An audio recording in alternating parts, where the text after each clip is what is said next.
Bom, eu gostaria de dar início, então, à sessão de defesa, a 273ª defesa de tese de doutorado do Programa de Pós-Graduação em Geociências e Meio Ambiente da Unesp de Rio Claro. O candidato é o mestre Vinícius dos Santos. Ele vai defender a tese intitulada Isótopos estáveis de água, delta oxigênio 18 e delta deutério e intraeventos, decifrando a história da chuva na porção central do estado de São Paulo. Eu gostaria de agradecer ao professor Ricardo Sanches, à professora Ana Maria, ao professor Luiz, ao professor Rodrigo e ao professor Gilberto Flich por terem aceito o convite para compor essa banca de avaliação do trabalho do Vinícius. Eu acho que o Luiz tinha uma urgência de fazer a... Não tenho mais. Não tem mais. Então, não, tá tranquilo. Então eu não vou mais alterar a ordem da arguição. A gente não precisa. Vai ter uma defesa tranquila. Pelo regulamento do programa, o Vinícius, então, ele vai ter inicialmente um momento de fazer a apresentação dele nessa sessão pública. Ele vai ter seu tempo de até 60 minutos e depois ele vai ser arguído pelos membros da banca. A arguição pode ser no esquema pergunta-resposta ou comentários, e depois o candidato pode replicar as observações feitas. Então eu vou inicialmente convidar o Vinícius então a fazer a apresentação dele e tenhamos uma boa sessão. Bom dia a todos. Todo mundo está vendo a apresentação aí online? Sim. Maravilha. Então, sem mais delongas, deixa eu marcar o tempo aqui. Vamos lá. Bom dia a todos. Espero que todos estejam bem. Eu vou apresentar para vocês, então, como a gente decifrou a história da chuva na porção central do estado de São Paulo, utilizando aí os isótopos estáveis da água, né? Oxigênio e deutério, e entre eventos de chuva, né? Uma coleta em minutos. Então, minha apresentação está dividida nessas sessões. Então, vou começar ali com a introdução, justificativa e relevância do trabalho, os objetivos, alguns conceitos importantes, como a gente fez, materiais e métodos, resultados e a conclusão. Bom, então, Rio Claro, nosso ponto de coleta está inserido na região sudeste do Brasil, uma região aí de uma importância para a economia nacional de muita relevância, pautada aí principalmente na agricultura, na indústria, agroindústria, onde se requer uma necessidade da utilização da água, tanto para irrigação, energia elétrica e abastecimento, né? Criando aí uma dependência aí do regime de precipitação, né? Do regime de chuvas. Nos últimos anos, a gente tem passado aí por alguns problemas de crise hídrica relacionado a essa diminuição do regime de chuva também, e, logicamente, alguns problemas de gestão, mas que não vêm ao caso aqui. No ano passado, a gente teve aí divulgado o último relatório do IPCC, em que eles sugerem uma mudança no regime de chuva para a nossa região e também um aumento de eventos extremos. Esses eventos estão aí associados, infelizmente, a problemas de inundação, deslizamento de terra e, infelizmente, mortes. E nos últimos 50 anos aí, geraram aí aos cofres públicos cerca de 51 bi. Né? Então, procurando interpretar e entender como o ciclo hidrológico tem respondido às mudanças climáticas, nosso trabalho ele ataca principalmente o tema da formação de chuvas. Né? E aí a gente utiliza os isótopos estáveis da água. Né? E por que a gente utiliza os isótopos, então? Aqui temos essa representação da movimentação da nossa molécula de água aqui em vermelho ao longo do ciclo hidrológico. Então, durante essa movimentação, ocorrem os processos de mudança de fase da água, principalmente evaporação e condensação, e aí ocorre o processo de fracionamento isotópico. Esse processo de fracionamento, ele particiona, ele divide as diferentes proporções de isótopos que a gente tem na nossa molécula de água. Então, cada molécula de água ela tem uma assinatura isotópica específica. Por quê? Porque os nossos isótopos aí, eles têm diferentes pesos atômicos, né? Então, aqui, nessa figura, eu ilustro para vocês os isótopos estáveis de oxigênio e os isótopos de hidrogênio. Aqui a gente tem as abundâncias naturais dele. Então, esses isótopos, eles são representados aí por uma razão entre o isótopo menos abundante sobre o mais abundante, menos abundante sobre o mais abundante. E assim, essas razões isotópicas, da amostra que a gente coletou aqui no nosso ponto de coleta, a gente pega essa razão da nossa amostra e sempre relaciona aí com uma referência de um padrão, né? No caso, aí, um dos padrões mais famosos é o V-Small, né, que representa aí a média de todas as águas meteóricas aí dos oceanos ao redor do globo. E aí, por questões práticas, a gente utiliza a notação delta e multiplica por per mil, né? Assim, a gente torna esses valores, dessas proporções aí, mais palpáveis na interpretação. Então, esses diferentes pesos atômicos geram diferentes moléculas com assinaturas isotópicas, de maneira que, na natureza, por uma questão aí de um menor gasto energético na taxa de reação dessas moléculas, durante o processo de evaporação, ocorre a evaporação de moléculas leves. Em contrapartida, durante o processo de precipitação, ocorre aí a precipitação de moléculas caracterizadas de isótopos pesados, né? Então, medindo essas diferentes proporções entre isótopos leves e isótopos pesados, a gente consegue ter uma dimensão dos processos de mudança da água ao longo do ciclo hidrológico. E aí, coletando amostras de chuva, de rios, de água subterrânea, a gente consegue contar essa história exata da água, né? Por isso que ele é considerado um traçador aí ambiental. Então, um exemplo muito prático e importante na interpretação dos processos relacionados à chuva, e que explica a dinâmica dessas diferentes proporções dos isótopos, eu vou exemplificar agora. Então, temos a nossa principal fonte de água ao redor de todo o globo, que é o oceano. Durante a evaporação dessa água do oceano, a gente vai ter o quê? Uma maior proporção de isótopos leves. Esse vapor ele vai subir na atmosfera, vai condensar, vai formar uma nuvem e vai caminhar pela dinâmica dos ventos aí em direção ao interior do continente. Essa primeira chuva ela vai cair, e então ela vai precipitar numa maior proporção de isótopos pesados. Dessa chuva aqui vai sobrar um vapor remanescente, e esse vapor remanescente ele vai ser caracterizado por essa perda de isótopos pesados, formando então um novo processo de condensação, uma nova chuva, em que a gente vai ter o aumento dessa proporção de isótopos leves. Conforme essa massa de ar remanescente ela vai avançando em direção ao interior do continente, a gente vai o quê? Perdendo isótopos pesados e aumentando a proporção de isótopos leves. Então, ao longo do trabalho, a gente vai usar basicamente duas nomenclaturas aí. A nomenclatura de chuvas enriquecidas. Entrou alguém aí. Desculpa. A nomenclatura de chuvas enriquecidas, rica em isótopos pesados, e a nomenclatura de chuvas empobrecidas, ou seja, pobre em isótopos pesados. Ela perdeu esses isótopos pesados aí ao longo desses processos.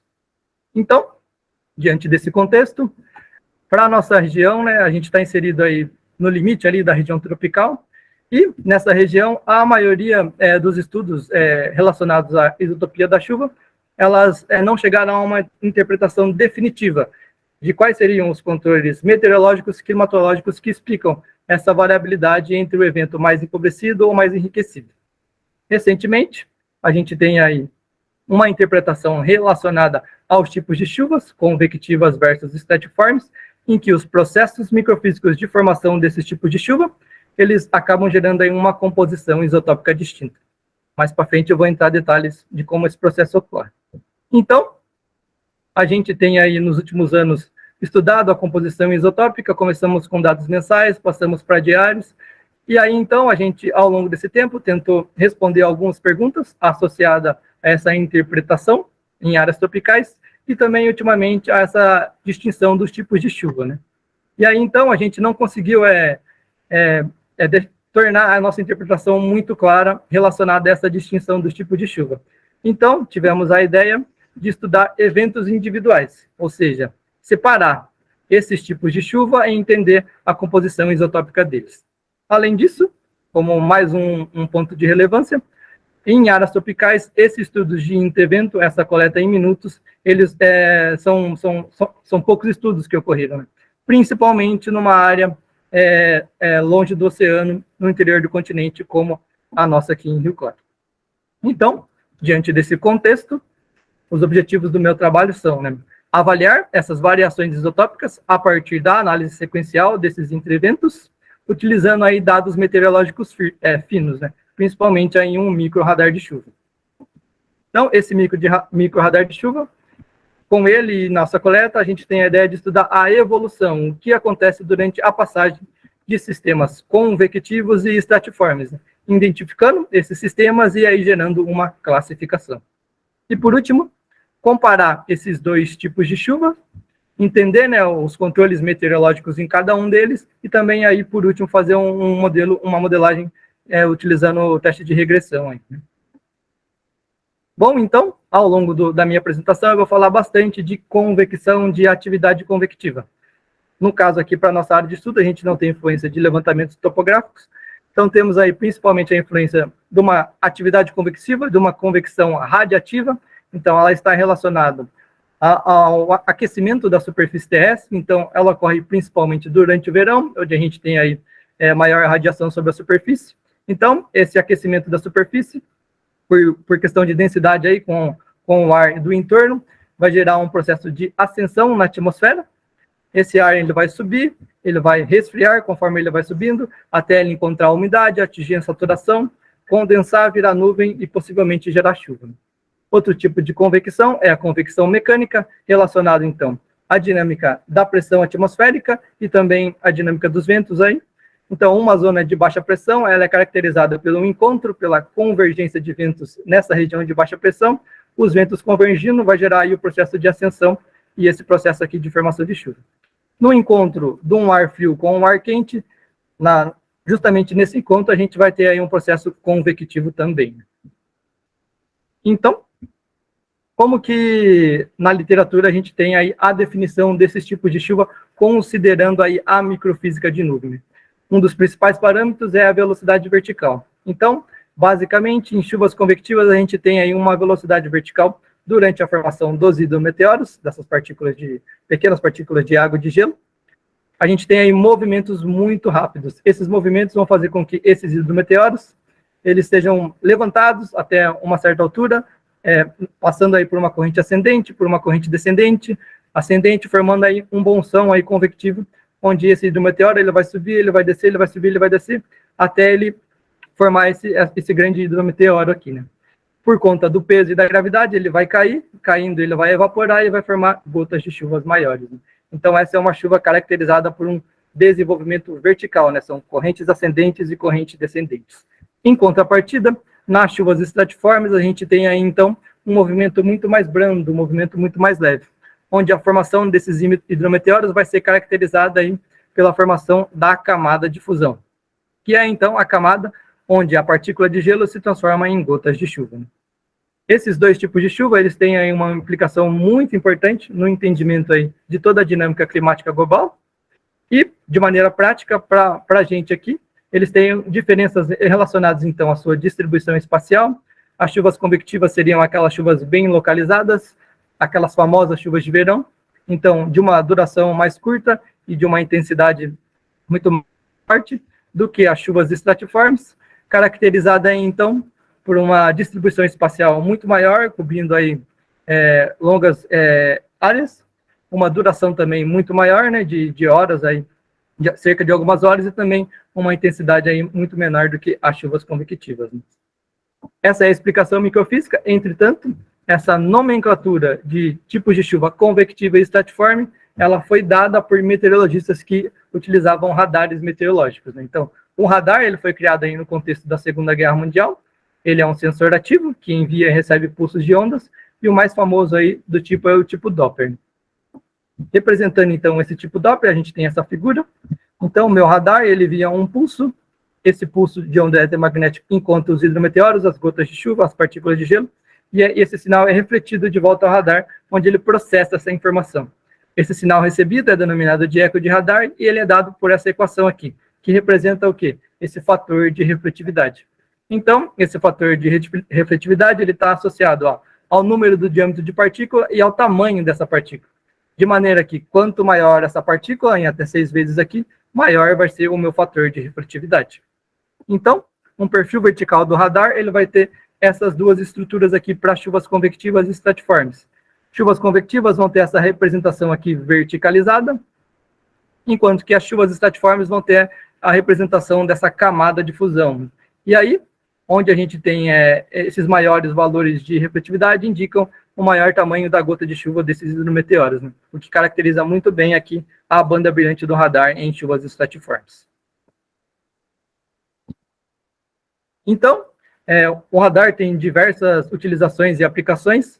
Aqui no nosso trabalho, a gente procurando medir, né, entender como esse radar estava medindo e comparar ele com a nossa taxa de chuva da estação meteorológica, a gente pegou os dados de refletividade com essa equação aqui, que é muito famosa aí na área de radares meteorológicos, e estimou valores aí de taxa de chuva com base nos valores de refletividade e comparou com os dados da nossa estação meteorológica para saber se o radar estava aí fazendo uma boa medição.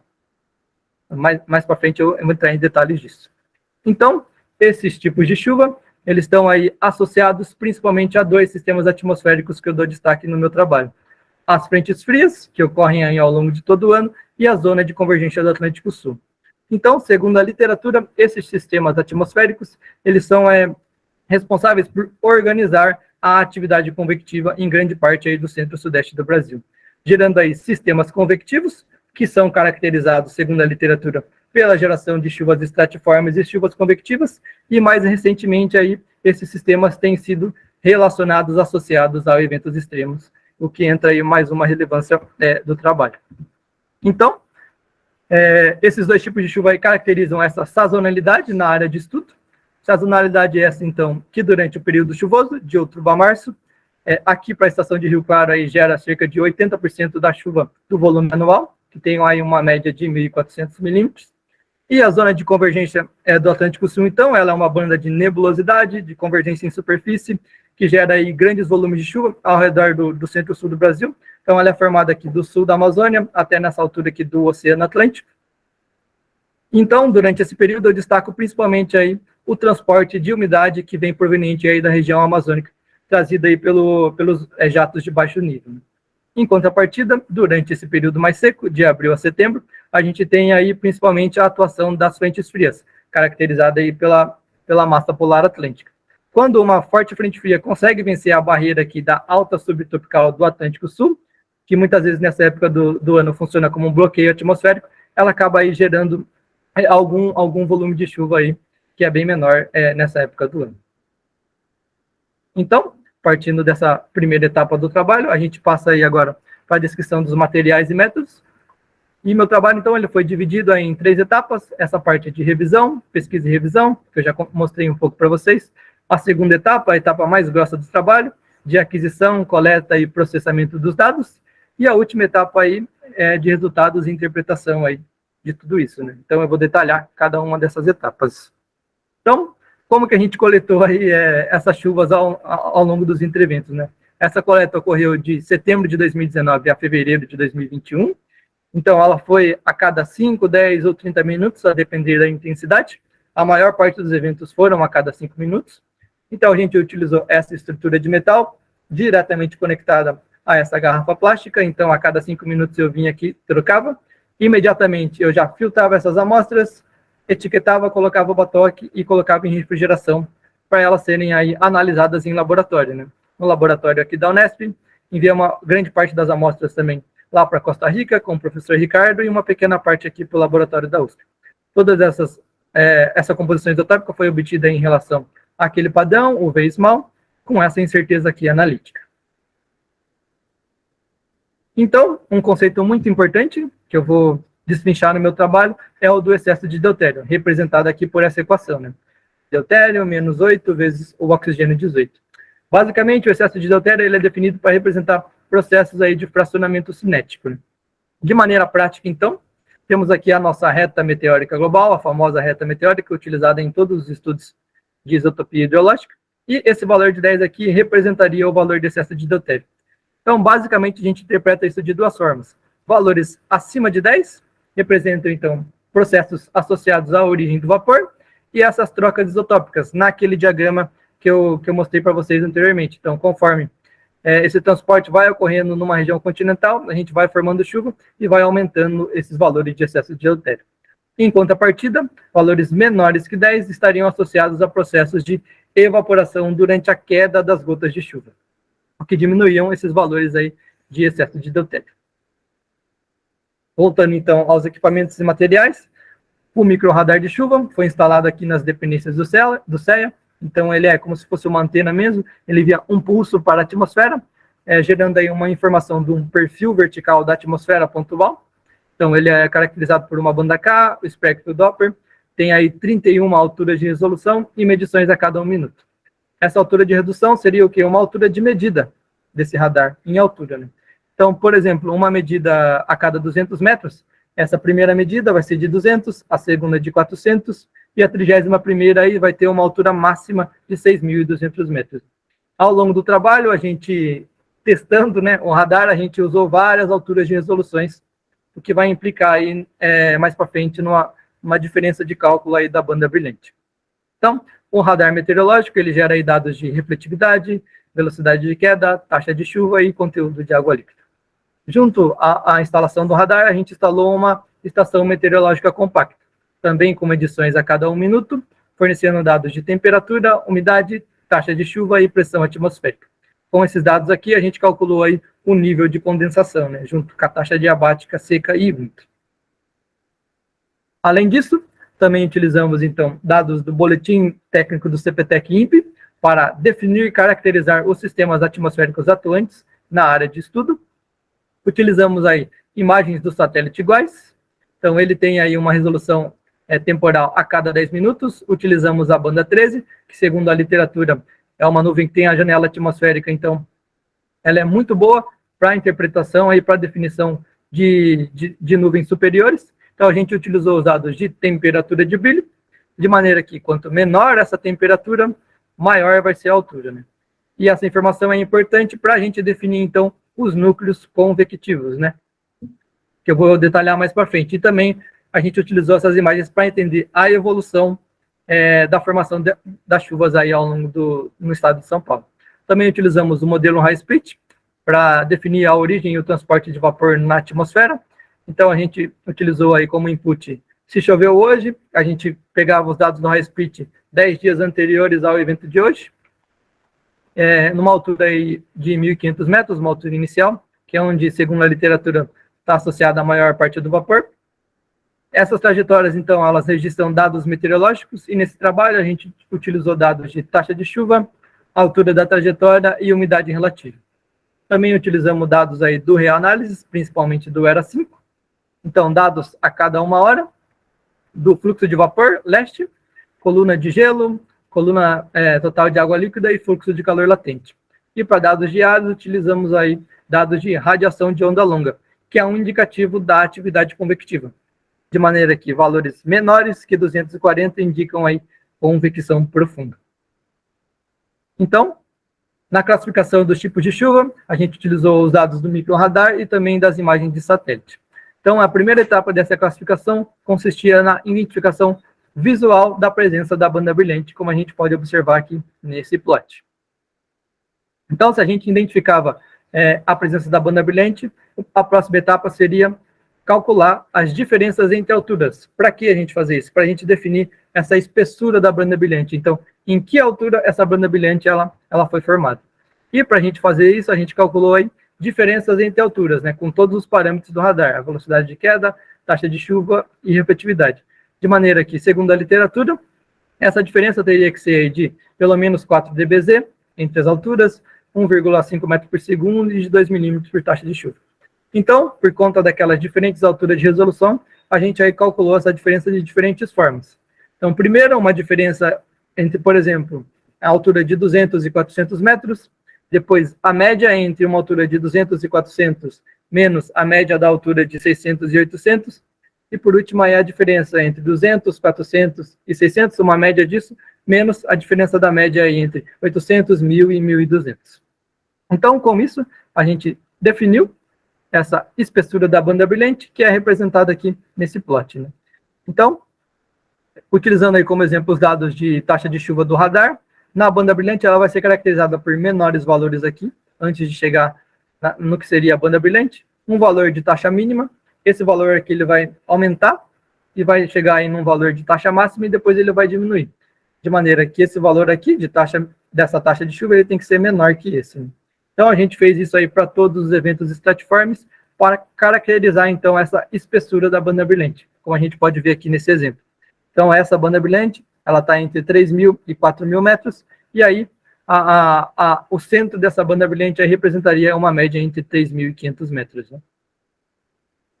Então, para classificar os tipos de chuva, a gente considerou, segundo a literatura aí, dados próximos à superfície de pelo menos aí maiores ou maiores que 38 dBz, né, o valor de refletividade. Só que além disso, a gente, por precaução, decidiu utilizar os dados da imagem do satélite, né? Para quê? Para ter uma maior garantia de que a gente está trabalhando com uma chuva convectiva.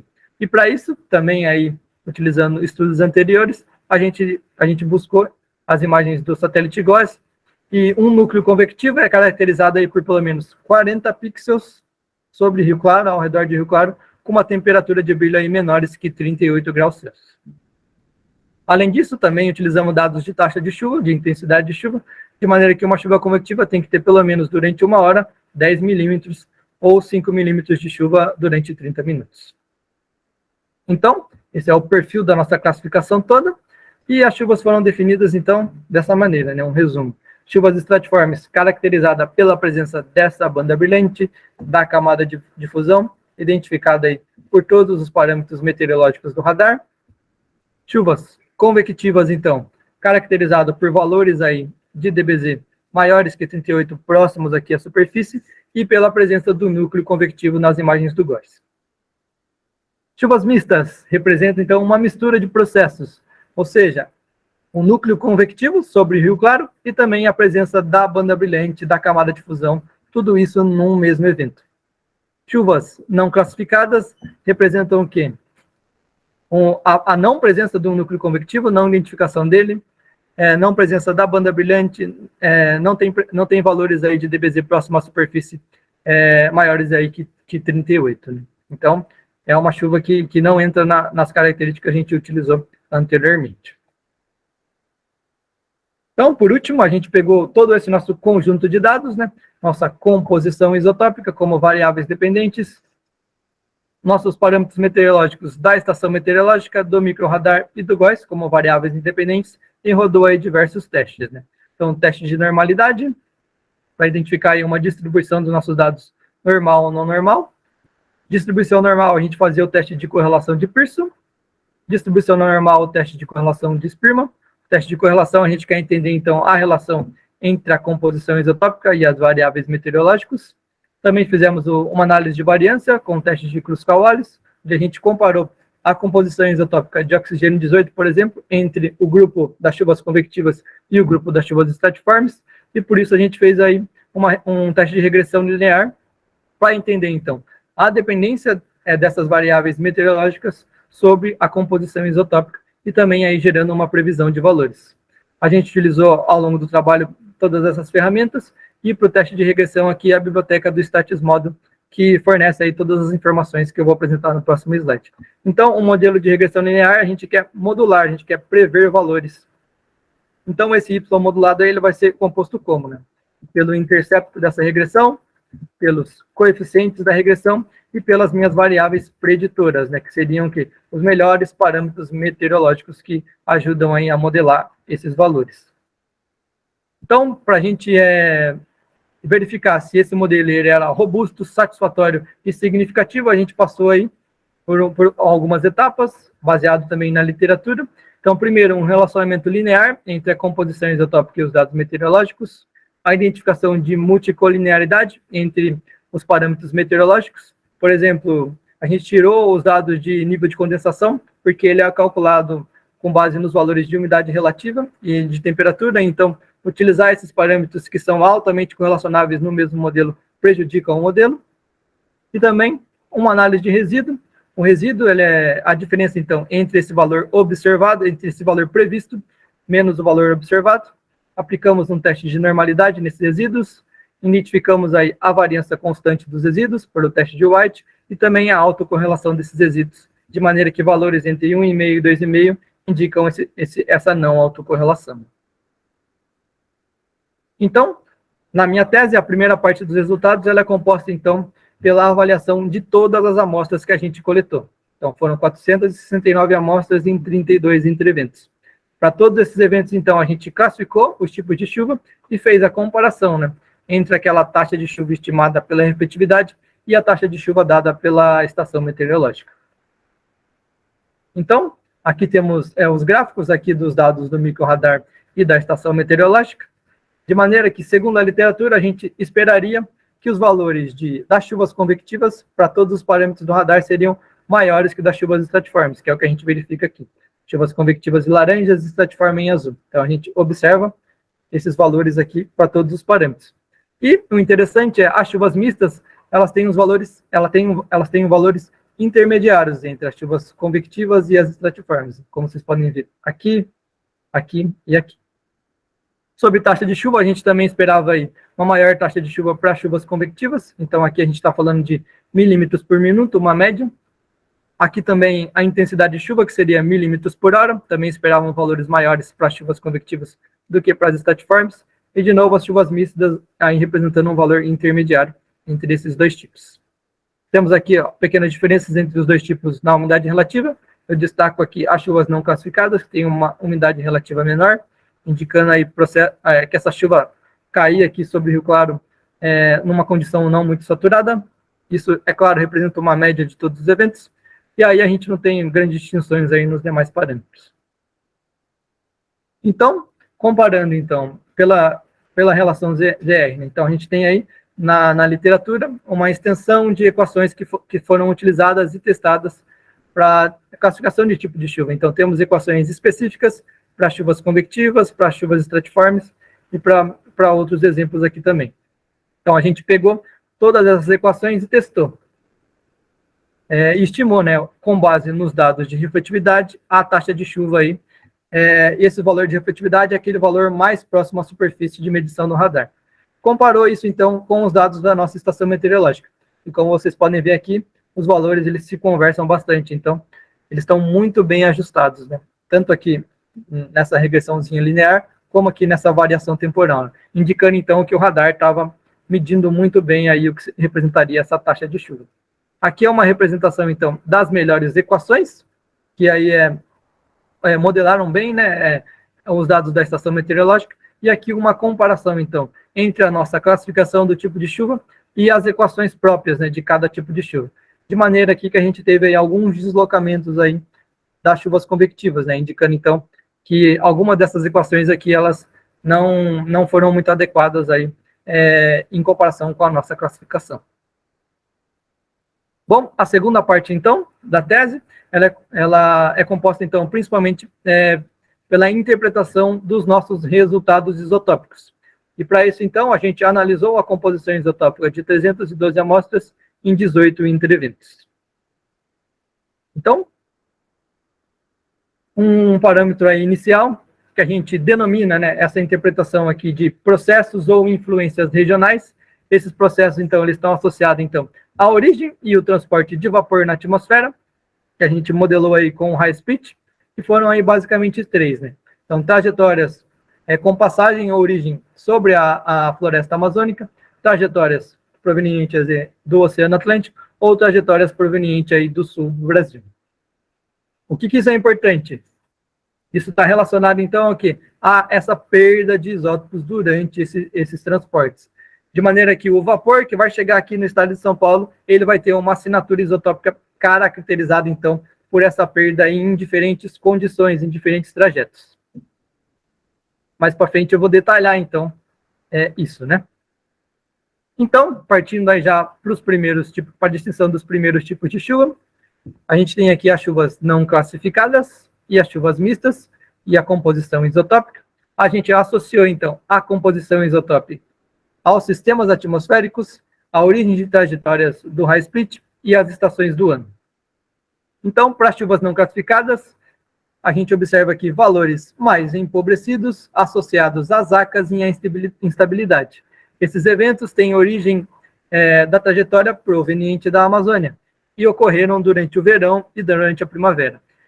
Em contrapartida, a gente tem valores mais enriquecidos associados à frente fria, as trajetórias no high split do sul do Brasil, ocorrendo aí durante a primavera e durante o outono. Então, esse é um padrão que a gente observou, por exemplo, com a coleta diária. Então, a gente está confirmando aí uma interpretação feita anteriormente, utilizando aí os entreventos, nesse caso específico aí das chuvas não classificadas. De maneira oposta, a gente tem aqui uma grande variabilidade da composição isotópica nas chuvas mistas, independente dos sistemas atmosféricos, das trajetórias no high split e das estações do ano.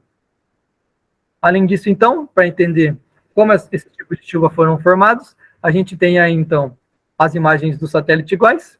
Então, as chuvas não classificadas, como vocês podem ver, ela tem uma distinção muito clara com as chuvas mistas. A gente praticamente não consegue identificar aqui aonde está um núcleo de uma nuvem de temperaturas aqui menores, nenhum dos eventos. Em contrapartida, a gente consegue ver aqui núcleos convectivos de temperaturas bem negativas aqui, para os eventos mistos, e uma distribuição aí espacial bem distinta. Então, interpretando isso, a gente chegou à conclusão de que as chuvas não classificadas, elas estariam relacionadas, então, essa dinâmica dos sistemas atmosféricos associadas a esse transporte regional e divididas aí por uma sazonalidade. Então, esses motores, essas forçantes, eles provocaram aí uma chuva muito localizada, que resultou aí nessa variabilidade isotópica. Em contrapartida, as chuvas mistas, elas representam justamente isso, uma mistura dos processos convectivos aí e estratiformes. Passando, então, para as chuvas convectivas. Então, a gente identificou aí uma diferença na composição isotópica entre as estações do ano, primeiramente. Então, a gente tem aqui valores mais negativos durante o verão, para chuvas convectivas, e mais enriquecidos aí para o outono e para a primavera. Durante o verão, a gente observou, então, uma distinção entre valores durante o dia e valores durante a noite. E a gente associou, então, esses valores de composição isotópica para todas as estações do ano à origem das trajetórias do high split. Então, cada cor aqui representa a origem dessas trajetórias. Então, chuvas durante o dia estão associadas à origem proveniente da Amazônia e do sul do Brasil, chuvas durante a noite, predominantemente da Amazônia, chuvas durante o outono, predominantemente do Oceano Atlântico, e durante a primavera, proveniente do Oceano Atlântico e também aí da Amazônia. Então, a gente observa aí uma distinção, né, entre as estações do ano, de maneira que, por que a gente não observou, então, diferenças de noite no outono e na primavera? Então, aqui a gente pega dados localizados no pixel aqui, que representa onde está Rio Claro, e dados de OLR, que indica a atividade convectiva, a convecção, durante o dia e a noite. E aqui, durante o verão, vocês podem observar que a gente tem menores valores de OLR, ou seja, uma maior atividade convectiva do que durante parte da primavera e durante o outono. De maneira que essas diferenças de noite, segundo a literatura e também no que a gente observou, ela é caracterizada, então, por uma atividade convectiva termal, associada, então, a maior temperatura na superfície. Então, essa distribuição também é observada aqui para os dados de fluxo de calor latente. Então, a gente pegou os dados diários, que a gente tem aqui na estação de Rio Claro, durante o mesmo período de amostragem, e fez uma comparação dos eventos que ocorriam durante a noite e dos eventos que ocorriam durante o dia, independente dos tipos de chuva. E aí, durante o verão, a gente observou que as chuvas durante o dia ocorrem em 51% dos eventos, e as chuvas durante a noite em 49%. Ou seja, o fato da gente ter coletado chuvas durante o dia e durante a noite aconteceu de maneira casual, a gente não previu isso. Por quê? Porque a gente tem aí uma melhor distribuição das chuvas durante o dia e durante a noite. Isso não ocorre para chuvas aí durante o outono e a primavera. Então, a gente tem uma distribuição muito distinta, na maior parte das vezes, chuvas durante o dia, aí na primavera e no outono. E, associado a isso, então, como essas diferenças dia e noite são pautadas nessa atividade convectiva termal, a gente apontou aí que essas chuvas durante o outono e primavera estariam associadas, então, a uma atividade convectiva mecânica. E aí, então, a gente relacionou mais uma vez, os parâmetros meteorológicos e a composição isotópica representando aqui nessa figura. E aqui eu destaco, então, durante o outono e a primavera, a gente teve aí principalmente o predomínio de chuvas formadas por influências frontais, ou seja, sistemas atmosféricos associados ao quê? Às frentes frias. Em contrapartida, durante o verão, a gente teve aí uma diversidade muito grande, né? Então, essa diferença durante o verão, ela prevaleceu para grande parte dos nossos dados meteorológicos, é o que eu ilustro aqui. Então, a gente tem aqui maiores valores de umidade relativa durante a noite, em relação ao dia, menores valores do nível de condensação à noite do que em relação ao dia, e maiores valores de temperatura de brilho à noite do que em relação ao dia. E aí uma variedade desses sistemas atmosféricos. E aí, então, essa influência de frentes frias, ela corrobora esse indicativo aí de que durante outono e primavera a gente tem aí uma atividade convectiva aí mais associada a essa dinâmica das frentes frias, né? Não uma dinâmica termal. Então, aqui agora a gente vai explicar, detalhar aquela parte de influências regionais. Então, temos aí as nossas trajetórias no high split. E aí, essa atividade convectiva, como eu mencionei lá atrás, a gente avaliou ela localmente e espacialmente, regionalmente. E aqui, então, eu ilustro aqui o fluxo de vapor, com dados aí do reanálise, indicando aí trajetórias que vêm da Amazônia. Então, aqui eu tenho um indicativo desse fluxo de umidade. Esse fluxo de umidade, ele vai encontrar uma atividade convectiva, caracterizada aqui por menores valores de ORR.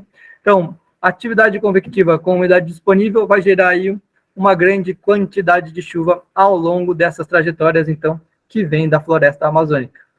Ora, uma grande quantidade de chuva ao longo dessas trajetórias, a gente vai caracterizar o quê? A perda de isótopos pesados. Então, a gente com sucessivos processos de condensação aqui, que é o que caracteriza essa palavra aqui em inglês, né? Em contrapartida, durante o outono e primavera, a gente tem aí uma mudança nesse fluxo de umidade para trajetórias do Oceano Atlântico, para trajetórias do sul do Brasil, e uma mudança também na atividade convectiva. De maneira que a taxa de chuva ao longo das trajetórias, ela é bem diminuta em comparação com as trajetórias aqui em azul da Amazônia. Então, isso indica que o quê? Que esse processo de perda de isótopos, ele vai ser distinto, né? Entre as trajetórias que vêm da Amazônia e as trajetórias aqui que vêm do Oceano Atlântico e que vêm do sul do Brasil.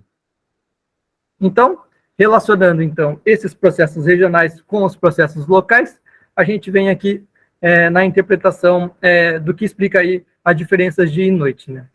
Então, no artigo, a gente escreveu um modelo conceitual onde a gente relaciona os dados isotópicos com os dados meteorológicos. E é isso que eu vou explicar aqui agora. Então, a gente tem aí essa diferença de aquecimento na superfície entre o dia e a noite. Durante o dia, a gente tem aí uma temperatura maior. Isso vai gerar o quê? Diferentes desenvolvimentos aí para a formação das nuvens convectivas. De maneira que, durante o dia, a gente vai ter um desenvolvimento vertical mais profundo, né? Ou seja, essa nuvem ela vai ser bem mais alta. Isso essa altura a gente ilustrou, então, com as temperaturas de brilho do GOES, né? Então, esses eventos aqui têm uma menor temperatura de brilho. E a gente também observou o quê? Um maior nível de condensação. Ora, o que isso gera, então?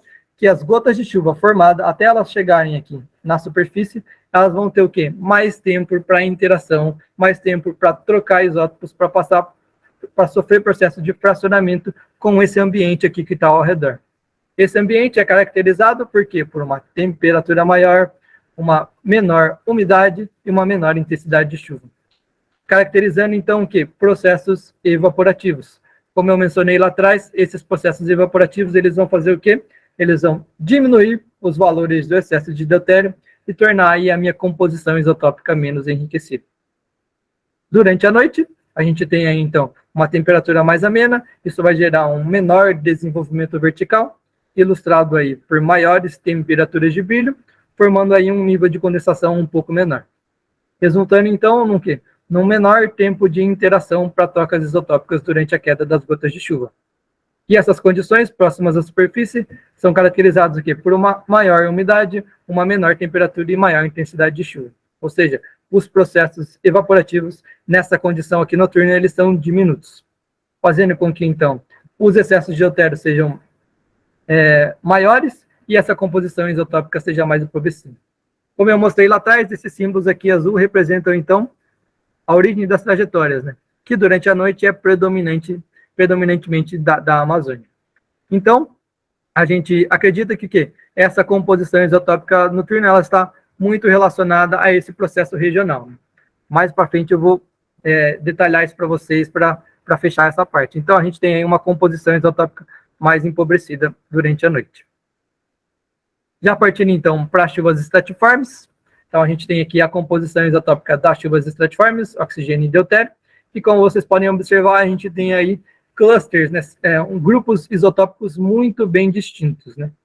Esse primeiro grupo aqui a gente chamou, então, de enriquecidos, né, os valores aqui mais positivos, o grupo isotópico moderado, o grupo isotópico mais empobrecido.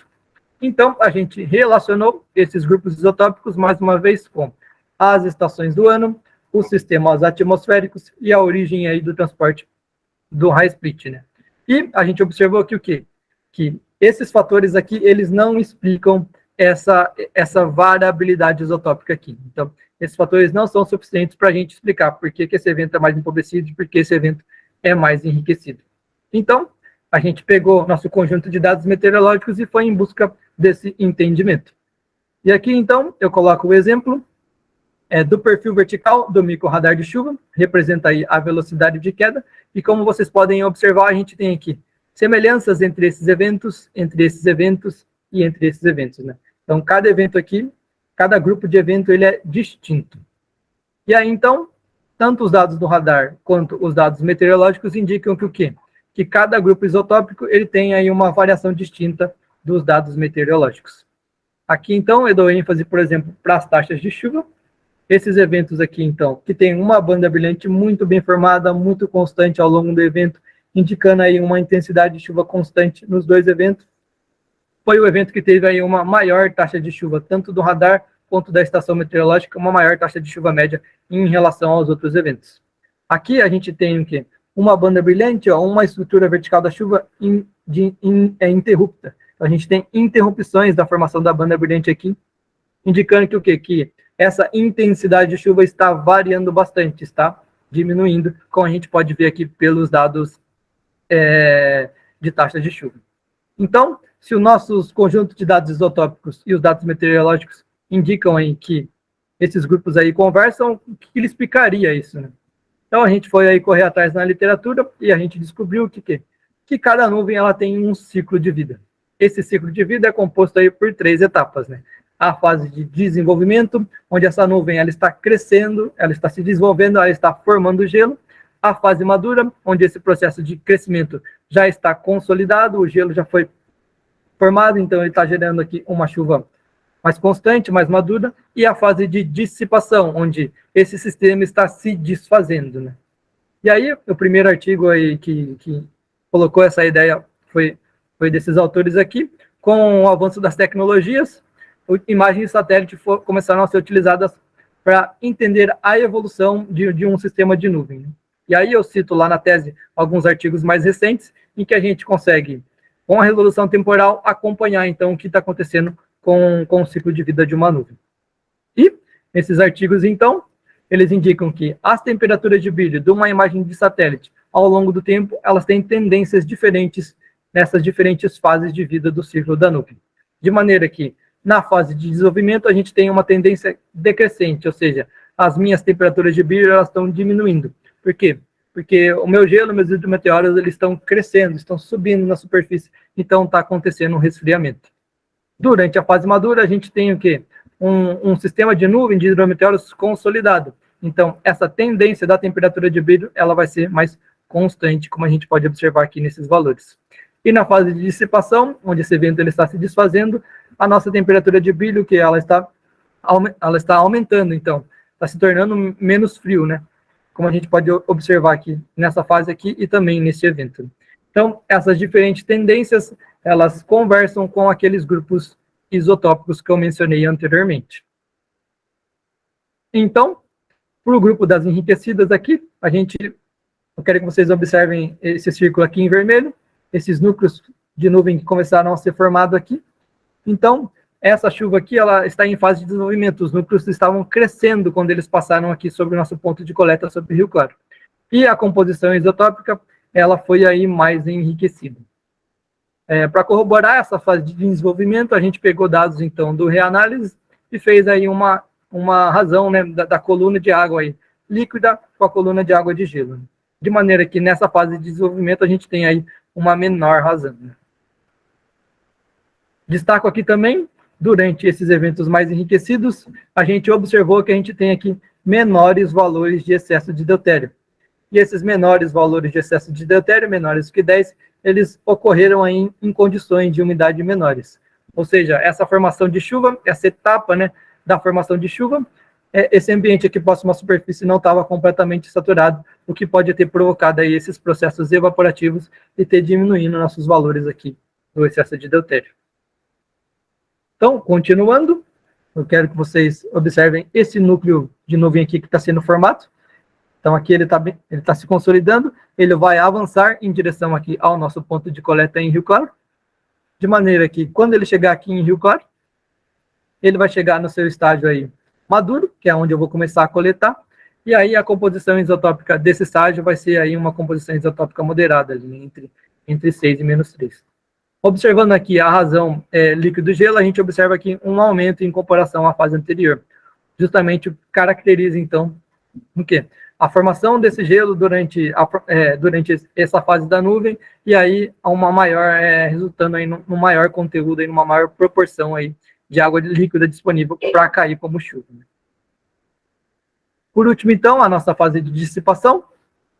Mais uma vez aqui, ao longo desse ciclo vermelho, a gente vai ver aí um sistema de nuvem sendo formado. Pelas imagens do GOES, então, essa temperatura verdinha, até esqueci de mencionar, são temperaturas aqui bem mais frias. Então, esse núcleo vai passar por Rio Claro e logo aqui ele já vai começar a se desfazer, né? Então, a temperatura aqui de brilho vai começar a diminuir. E nessa fase aqui, a gente observou aí uma composição isotópica mais empobrecida. Ver na nossa razão líquido-gelo, a gente tem, mais uma vez, um aumento dessa razão, né? Por quê? Porque essa fase de dissipação passou pela fase de crescimento, amadureceu, e aqui, quando eu comecei a coleta sobre o Rio Claro, ela já estava na sua fase residual de dissipação. Então, conforme a gente vai avançando nessas fases aqui, a gente vai tendo o quê? Aquela perda de isótopos pesados, né? E é por isso que a gente teve essa variabilidade isotópica aqui, então. Né?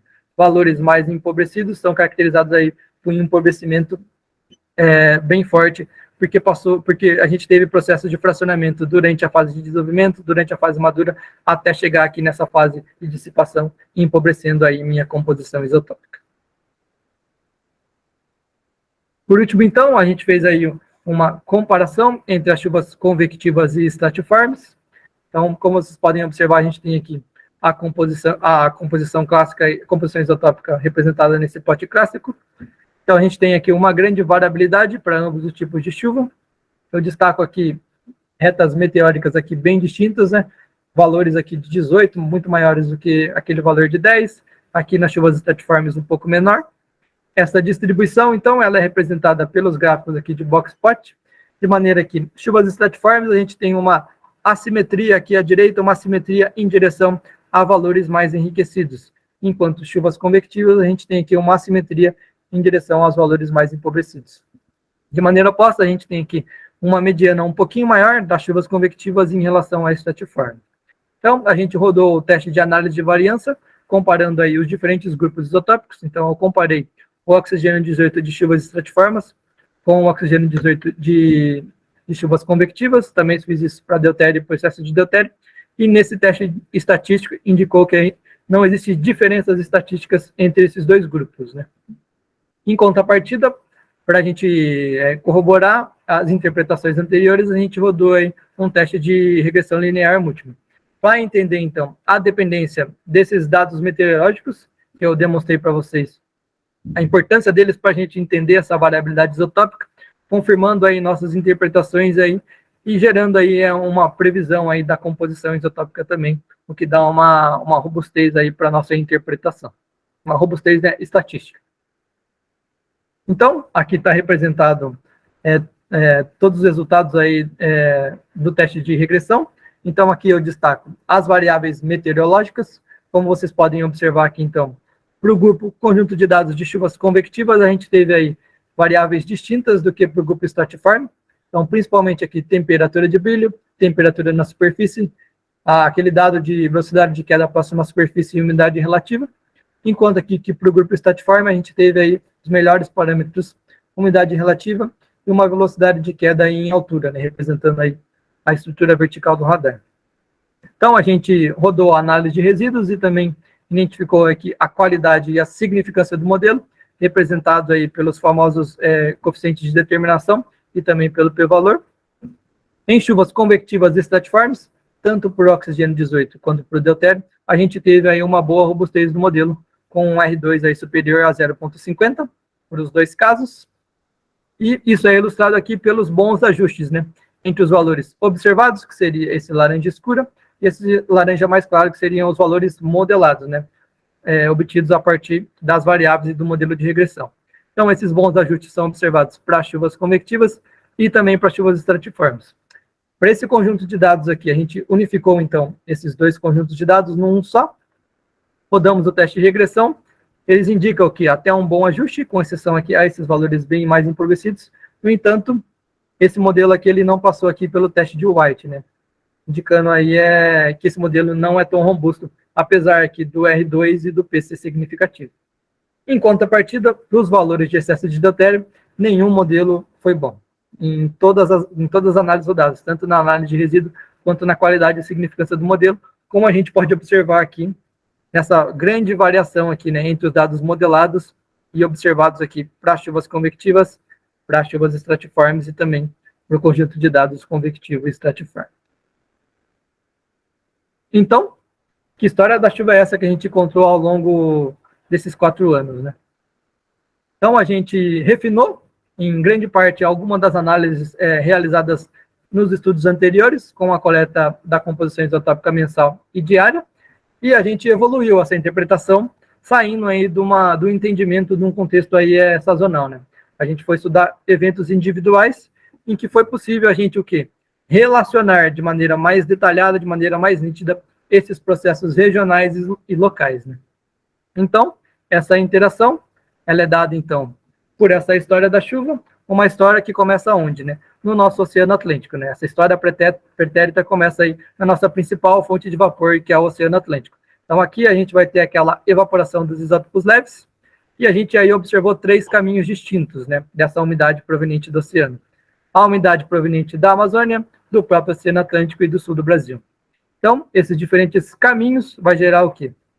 Diferentes sucessivos processos de condensação, que vai gerar aí o quê? Essa perda de isótopos pesados ao longo do caminho, gerando aí uma composição isotópica distinta, de maneira que as chuvas que vêm da Amazônia têm uma maior proporção de isótopos leves, ou seja, elas são mais empobrecidas, diferentemente das chuvas aqui que vêm do próprio Oceano Atlântico e também das chuvas que vêm do sul do Brasil. Então, essa característica, essa influência regional, ela vai resultar no quê? Num vapor aqui com essa assinatura isotópica, né?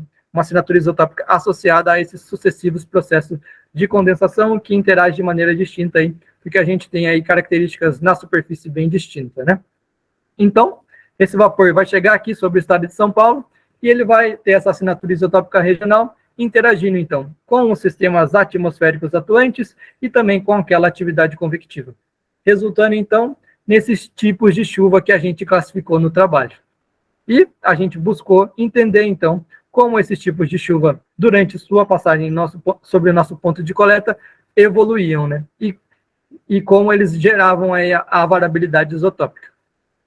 Então, a gente tem aí principalmente 2 fatores que comandam essa variabilidade isotópica.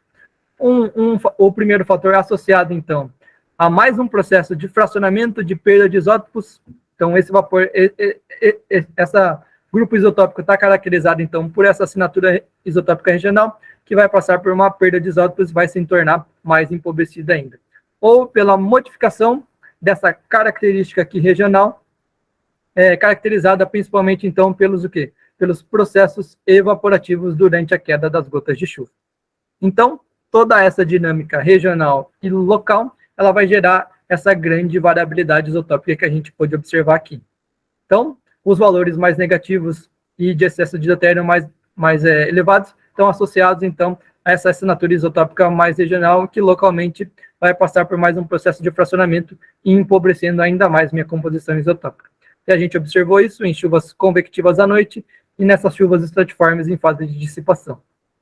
Teremos aí valores mais moderados, associados principalmente, então, à mistura de processos em chuvas convectivas e chuvas estratiformes. Então, seriam basicamente aquelas chuvas mistas e também aquela chuva ali intermediária em fase madura das chuvas estratiformes.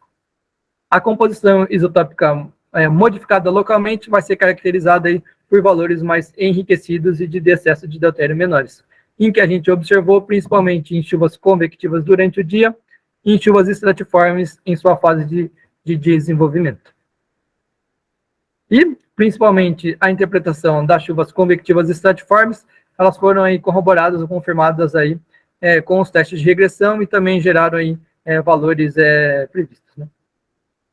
Então, a gente entendeu, então, que esses processos localizados são muito importantes para a definição da composição isotópica, mas isso ocorre em eventos específicos, né?